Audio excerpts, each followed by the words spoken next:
Operation सिंदूर के 4.5 महीने के बाद एबीपी न्यूज को पाकिस्तान से एक बड़ी खबर मिली है। जिस बहावलपुर में भारतीय सेना ने आतंकी अड्डों को उड़ा दिया था, वो फिर से आतंकियों के सरगना वहां जुटने लगे हैं। पिछले दिनों जैश-ए-मोहम्मद के प्रमुख मौलाना मसूद अजहर अपने इस अड्डे पर देखा गया है। भारतीय हमले के बाद जो आतंकी इस मरकज से भाग गए थे, अब वो लौट आए हैं। आज हम बहावलपुर के सलामज़दा भाइयों की मौजूदगी में ये ऐलान करते हैं, नरेंद्र मोदी खूब कान खोल के सुन ले। इसी मरकज को भारतीय सेना ने निशाना बनाकर उड़ा दिया था, जिसमें बड़ी संख्या में आतंकी मारे गए थे। मौलाना मसूद अजहर, सैफुल्लाह कसूरी जैसे कई बड़े आतंकी यहां से जान बचाकर भाग गए थे। लेकिन ऑपरेशन सिंदूर के 4.5 महीने बाद अचानक बहावलपुर के इस मरकज में पहलगाम हमले का मास्टरमाइंड सैफुल्लाह कसूरी पहुंचा और भारत के खिलाफ जहर उगला। नरेंद्र मोदी खूब कान खोल के सुन ले और अपने जालिम समाज को भी सुना दे कि वो वक्त अनकरीब आने वाला है जब इंशाअल्लाह ये दरिया भी हमारे होंगे, इनके डैम भी हमारे होंगे, ये सारा जम्मू कश्मीर हमारा होगा। मरकज सुभान अल्लाह जैश-ए-मोहम्मद का गढ़ है, जहां आतंकियों की भर्ती, फंड रेजिंग और आतंकी प्रशिक्षण होता है। आतंकी मसूद अजहर के मरकज में फिर लौटने से आतंकियों को बल मिला, लेकिन पाकिस्तान सरकार के झूठ का पर्दाफाश हो गया। जान देने का जज्बा पैदा कर लो, दुश्मनों पे रोक तारी हो जाता है, और जान बचाने का जज्बा पैदा कर लो, दुश्मन डरी हो जाते हैं। सांप भी आपके पीछे दौड़ पड़ेगा, कुत्ता भी आपके पीछे दौड़ पड़ेगा। एबीपी न्यूज को सूत्रों से आतंकी मसूद अजहर का यह एक्सक्लूसिव ऑडियो मिला है। दावा किया जा रहा है कि 27 सितंबर को बहावलपुर के इसी मरकज में आतंकी मसूद अजहर ने जिहाद के लिए जकात के नाम पर वसूली करने के लिए बड़ी बड़ी बातें की। इस खबर के सामने आते ही पाकिस्तान के उस झूठ का पर्दाफाश हो गया, जिसमें पाकिस्तान ने दावा किया था आतंकी मसूद अजहर पाकिस्तान में नहीं है, लेकिन सच ये है कि उसे बहावलपुर के रेलवे कॉलोनी स्थित मरकज में भाषण देते हुए देखा गया। हम हर खैर उसके लिए आसान कर देंगे, जो खर्च करना चाहेगा वो हम कराएंगे, जहां फतह करना चाहेगा फतह कराएंगे, जिस तरफ पांव रखेगा खैर आएगी। अब उसका काम हम संभालेंगे। हरियाणा के नूह में एक बार फिर हंगामा हो गया। झड़प के दौरान वहां न सिर्फ अवैध हथियारों से फायरिंग की गई, बल्कि पुलिस टीम पर पत्थरबाजी भी की गई है।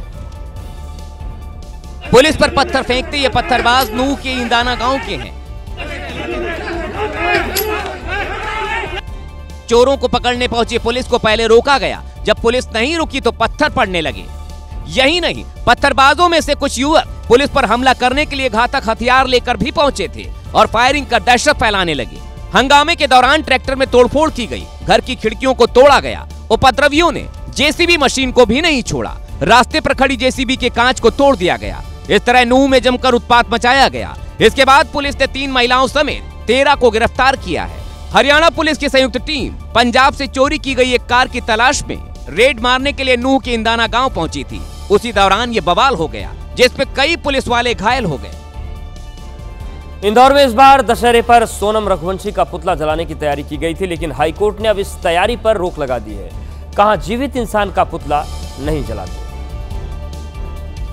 सोनम रघुवंशी पर आरोप है कि वो अपने पति राजा रघुवंशी के साथ हनीमून मनाने गई थी और वहीं पर हत्या कर दी गई। इसी आरोप में वो जेल में बंद हैं। इधर इंदौर की पौरुष संस्था ने दशहरे पर 11 मॉडर्न कलयुगी शूर्पणखाओं के पुतला दहन का ऐलान किया था। बाकायदा इसके लिए पोस्टर भी छपवाए थे। इस पोस्ट में लिखा था, शूर्पणखा जब करे व्यभिचार तो रावण पर क्यों अत्याचार।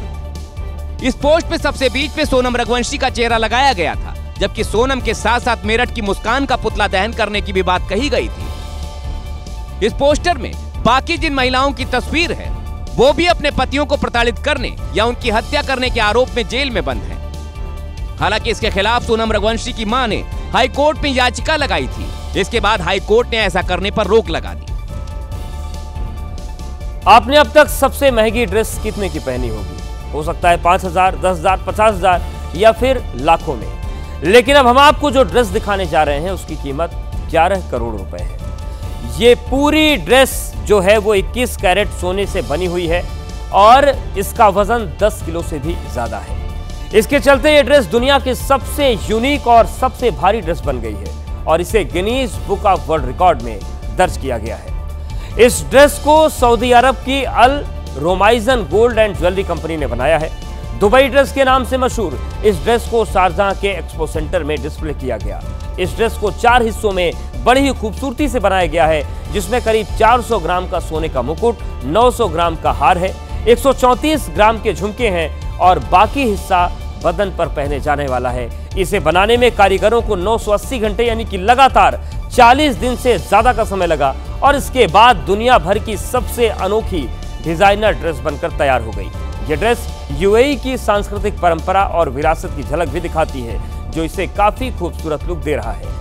अब लोग इसे भले ही खरीद ना पाएं, लेकिन दूर दूर से इसे देखने के लिए बड़ी संख्या में लोग पहुंच रहे हैं।